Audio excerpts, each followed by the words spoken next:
Hello and thanks for joining us for our mid-morning edition of Arirang News. I'm Mark Broom. Let's kick things off with a look at the day's headlines.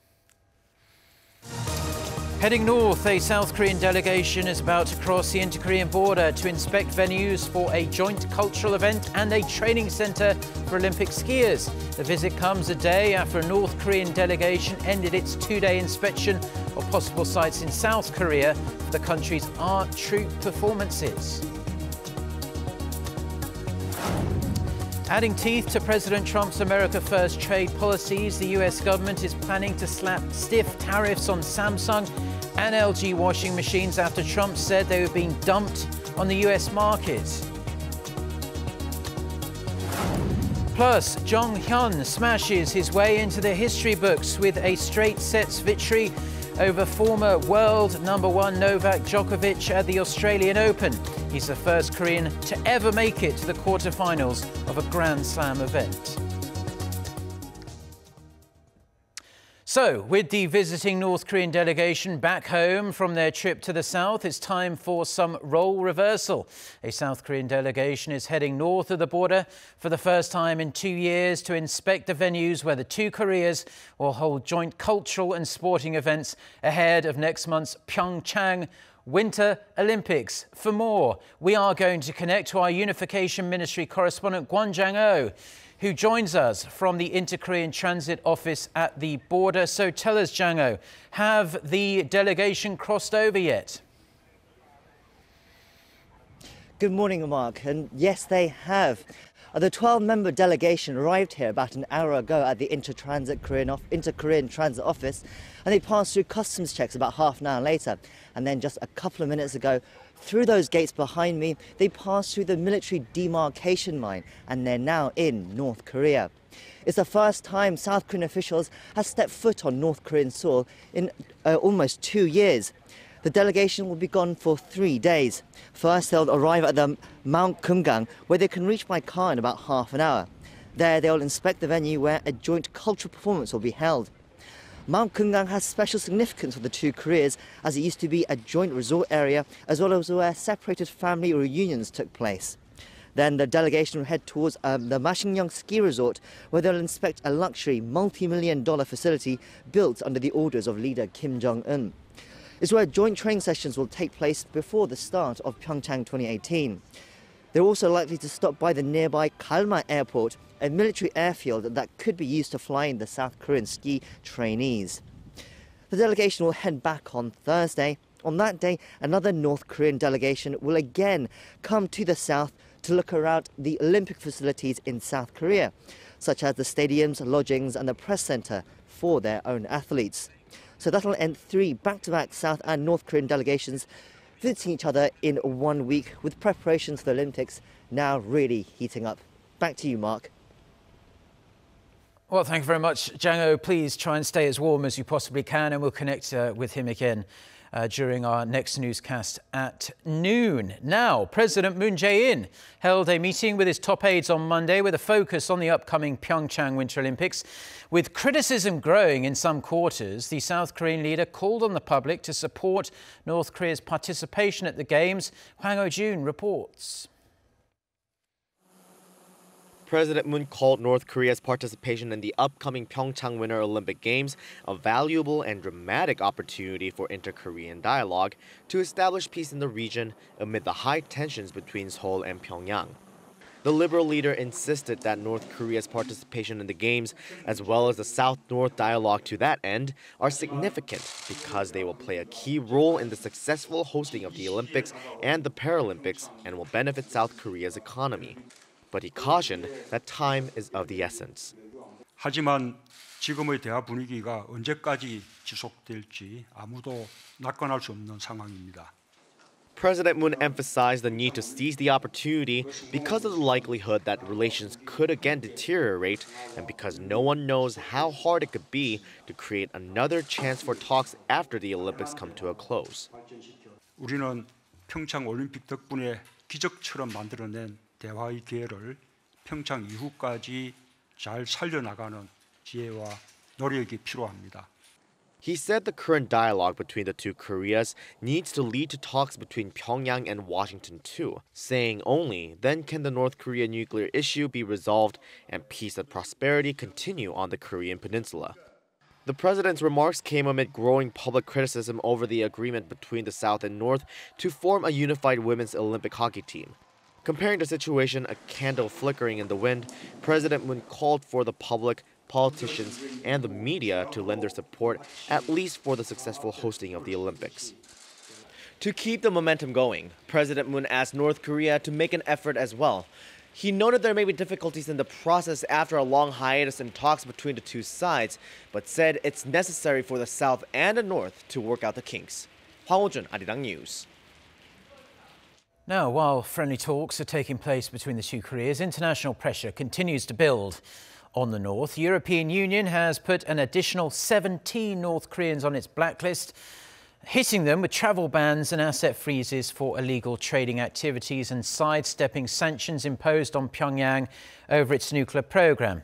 The EU says the 17 were identified due to their involvement in illegal trade activities and activities aimed at facilitating the evasion of UN sanctions.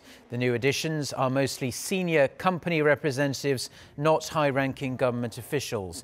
There are now 58 North Koreans and 10 entities, such as companies and organizations under EU sanctions, and a further 79 people and 54 entities on the UN list. North Korea is only a handful of months away from being capable of striking the mainland United States with a nuclear weapon. This, according to the head of the Central Intelligence Agency. The latest assessment by Mike Pompeo comes after the North tested 3 intercontinental ballistic missiles and conducted its 6th nuclear weapon test last year.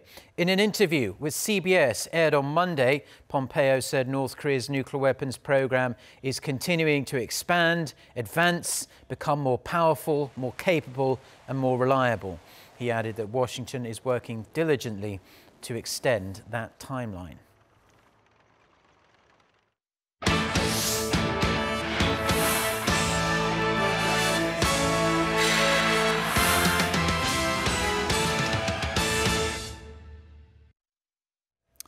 Now, she says it was a decision that was out of her hands, but the head coach of Korea's now unified women's ice hockey team says she'll do what she can to make it work. The first test for Sarah Murray and her nukes squad will be a pre-Olympics friendly match against Sweden in a couple of weeks' time.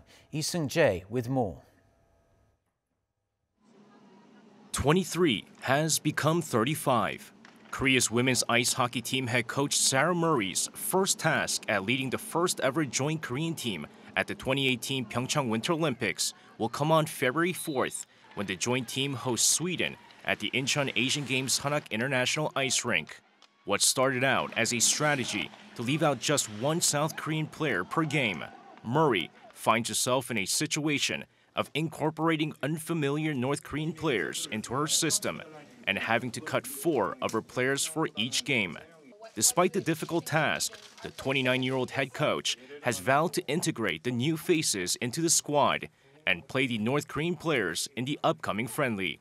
I hope they come as soon as possible so we can start practicing right away. We're planning to have them play. They need to get experience playing with our team, and it'll be the only game that they'll be with us before we play in the Olympics. With the International Olympic Committee announcing the joint Korea team must play at least 3 North Korean players in each game, Murray emphasized that playing all 12 North Koreans equally will be impossible, and it's up to her to create the best lineup at the Winter Olympics. It's my choice about the lineup. It's my choice who plays. As far as I know, I have complete control, and I'm going to play the players that I want. With time ticking, a lot of work is left for the American, as the joint Korean team will make their Olympic debut on February 10th against the 6th-ranked Switzerland, before their matchup against 5th-ranked Sweden on the 12th and 9th-ranked Japan on the 14th to close off the group stage. Lee Seung-jae, Arirang News. Now, staying with our Olympics coverage, one of speed skating's most famous faces won't be whizzing around the ice in PyeongChang.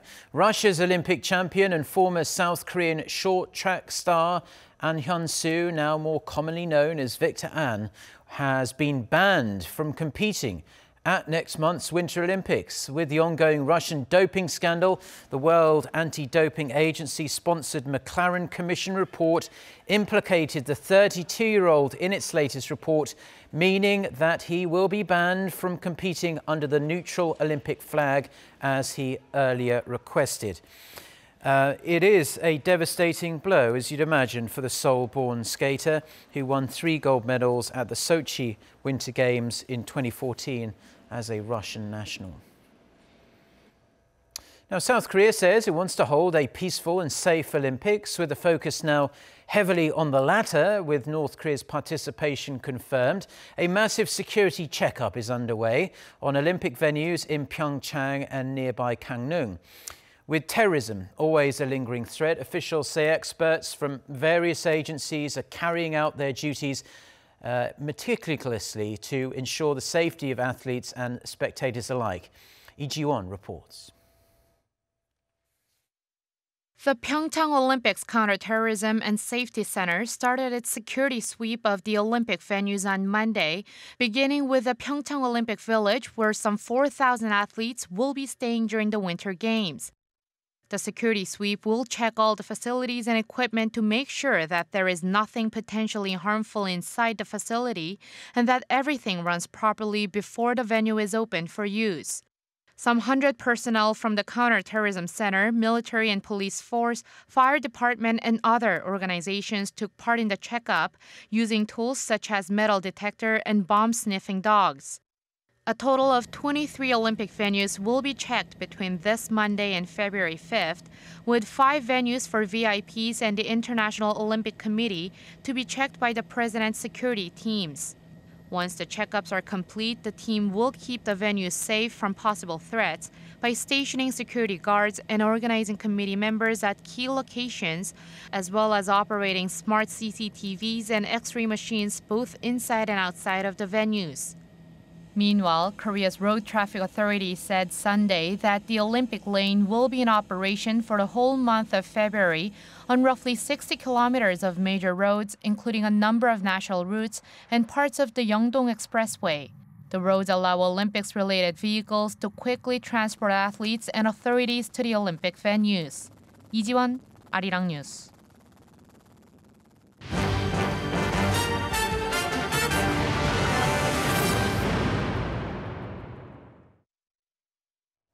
Now, bad news for 2 of Korea's biggest companies, because the US government is planning to slap tariffs on Samsung and LG washing machines, as well as some foreign solar panel makers that sell their products in the US market. And this is adding teeth to President Trump's America First trade policies. The US Trade Representative's office says the US approved tariffs as high as 50% on imported washing machines. President Trump said in a recent interview with Reuters that South Korea is dumping washing machines in the US market, destroying what used to be a good job-producing business. A 20% tariff will be applied on imports under 1.2 million units and 50% on all subsequent imports in the first year, with tariffs lowering in the next 2 years. Amazing scenes down under on Monday night as an up-and-coming Korean tennis player defeated the former world #1 to make it into the quarterfinals of the Australian Open. With the remarkable victory, Chung Hyeon becomes the first ever Korean player to make the last 8 of a Grand Slam event. Park So-yeon reports. South Korea's Chung Hyeon, ranked 58th in the world, played a superb match, cruising to victory over former world #1 Novak Djokovic in a stunning 7-6, 7-5, 7-6 win at the Australian Open. The 21-year-old always looked in command of the match and held his nerve in the third set to win the tiebreaker and seal his spot in the final 8. His latest victory proved his win over world #4 Alexander Zverev in the previous round was no fluke. Monday's win marks a remarkable change of fortunes for the 2 players. Just 2 years ago, Chung lost to Djokovic in straight sets at the 2016 Australian Open. Djokovic complimented Chung for his great performance, saying he deserved to win. And Chung could barely contain his joy after beating the man he looked up to as a boy. On Wednesday, Chung will face American tennis Sandgren, ranked 97th in the world and another surprise quarterfinalist. Koreans around the world will be tuning in, hoping Chung can keep his historic run going in Melbourne and make it to the semis. Park So-yeon, Arirang News. The South Korean government has strongly protested Japan's renewed territorial claims to its easternmost island of Dokdo and demanded an immediate withdrawal. Expressing its deep regret, Seoul's foreign ministry said Tokyo should stop making wrong claims to South Korea's inherent territory that cannot be questioned from a historic or geographical perspective. The government's response follows a comment by Japanese Foreign Minister Taro Kono, who addressed the Japanese parliament saying that Dokdo, known as Takashima in Japan, is part of Japan, and he will make persistent efforts to strengthen the case for Japanese ownership down the road. Dokdo, sitting close to the Korean peninsula in the East Sea, has long been a source of tension between the two countries, with Japan repeatedly making false territorial claims to the island. Now, the global economy looks rather bright at the moment. The International Monetary Fund has revised up its forecast for world expansion to 3.9% this year and the next, up 0.2 percentage point for both years from its previous projection made late last year.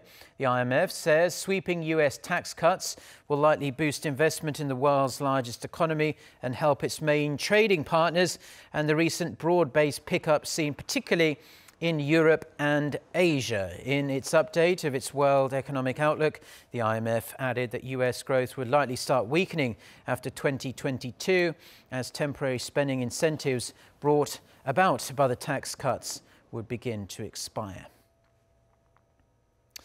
The trend of ride-sharing, a type of carpooling, has been picking up some serious traction here in South Korea, but at the same time, it is facing strong resistance from taxi businesses and drivers, fearing the new service is going to erode their customer base. Park Hee-jun has this report.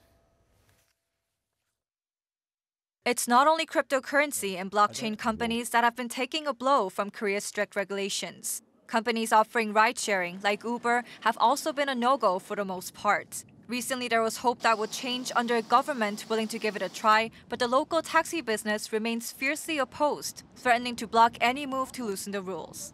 The relevant parties were scheduled to meet last month to look for a way forward on the issue at the hackathon conference run by the government's Committee on the Fourth Industrial Revolution, but taxi companies refused to go. They've been asked to come to the next conference in the first week of February, but now it's been decided that they won't. 4 taxi unions discussed the issue on Monday and released a joint statement. They argue that ride-sharing services threaten the jobs of taxi drivers and that the government's Committee on the Fourth Industrial Revolution has failed to understand the taxi industry. They also said they are willing to go on strike if the committee pushes forward with the talks. Korea is known to be particularly tough on transportation startups. Uber was banned in 2015, and numerous other services have had similar experiences with regulators. But strong demand from both the public and the government is boosting hopes that another path for ride-sharing will be found. A joint report by the Korea Startup Forum and Research suggests only about 17% of Koreans have tried ride-sharing services. The number of users has been continuously increasing since last year, thanks to the cheaper fares it offers and its contribution to reducing traffic. Park Hee-jun, Arirang News.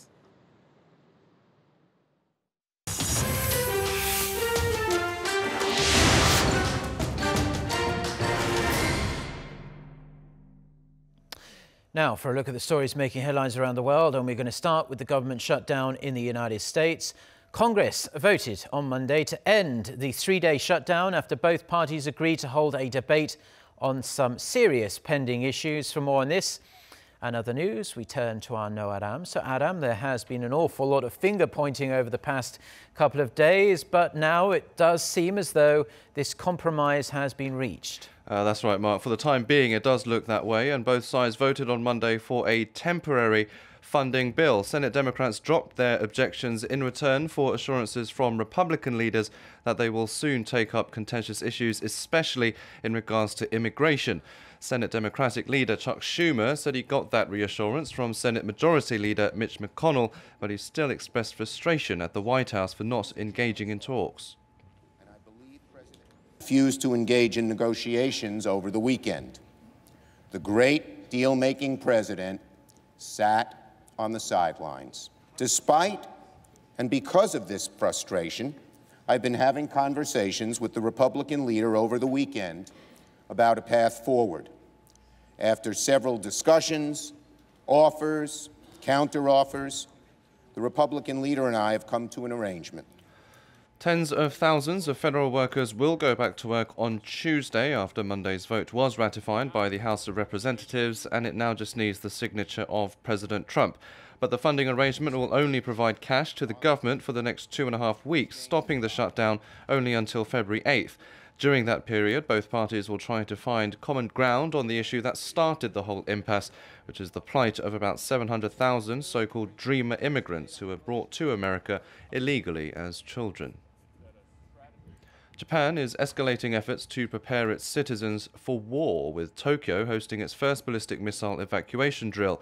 It seems Japan is still fearful of North Korea, despite tensions easing on the peninsula over the Winter Olympics. Hundreds of Tokyo residents wore grey bibs and prepared to seek underground shelter as about 200 employees blared an ominous warning that a missile had been launched. Several other Japanese cities have already undergone similar drills in recent weeks, but it was a first for the capital. However, some seemed skeptical that such a drill could go very far in preparing for the worst. There were also a few protests outside places where Monday's drill was conducted, with demonstrators saying the drills were only fanning missile fears. Pope Francis has apologized to victims of clerical sex abuse after controversial remarks he made last week in Chile, defending a bishop accused of covering up sexual assault.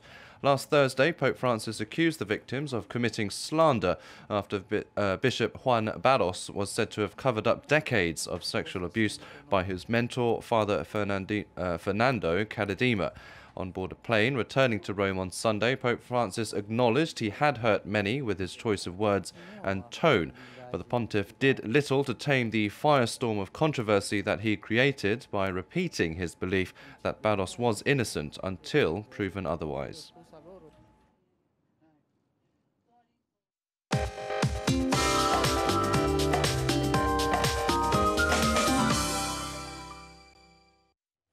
Good morning. A big blast of freezed air has arrived, and most parts walk up to temperatures 10 to 12 degrees colder than yesterday, with cold wave alerts issued in upper parts, including here in the capital, so dress extra warmly on your way out.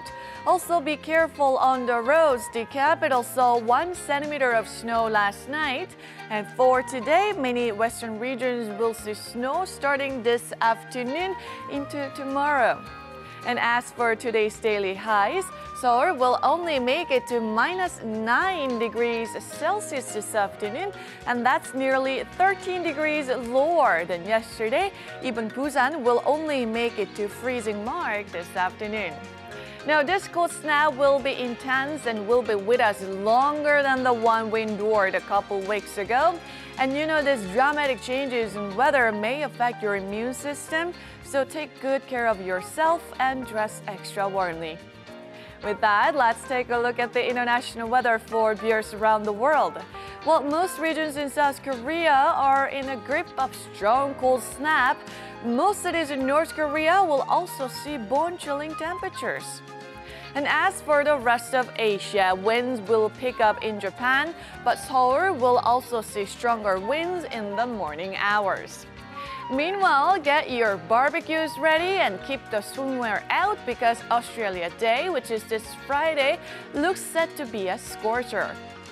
Heading to North America, no extreme cold conditions are on tap because Arctic air has traveled here to South Korea. And as for South America, Rio de Janeiro and Buenos Aires will see scattered thunderstorms during the day. Taking you to Europe, Moscow will have similar weather conditions to Seoul at a high of -9 degrees Celsius. Lastly, to Africa, Cape Town will be cloudy while the rest will enjoy a warm and sunny day. And that's all the weather update for now.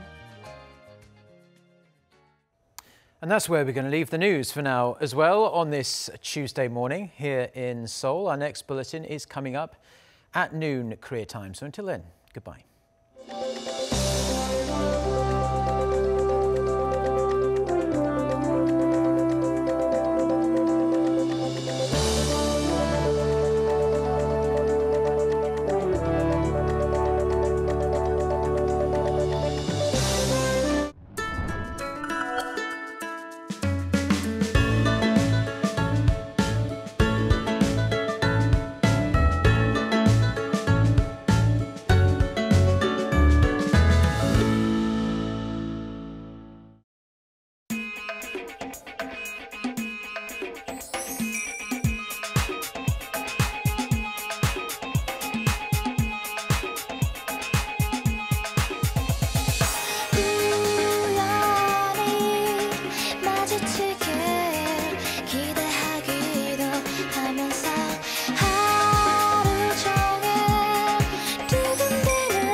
PyeongChang Winter Olympics. Arirang.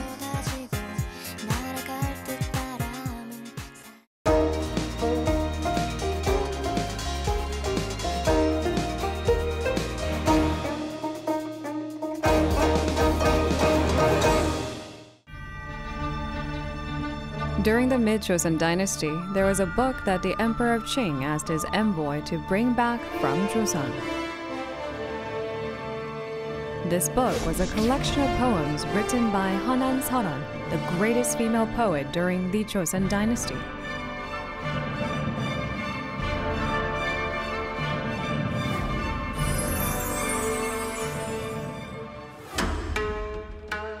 Hanan Seoran's poems captivated everyone, even the Chinese emperor, and was extremely popular in both Korea and China at the time.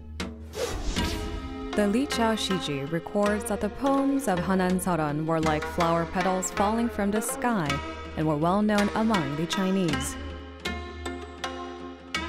150 years after Hanan Seoran's collection of poems was published, the scholar Hong Dae-yong went to China. There, he heard of Qing scholar praise her poems.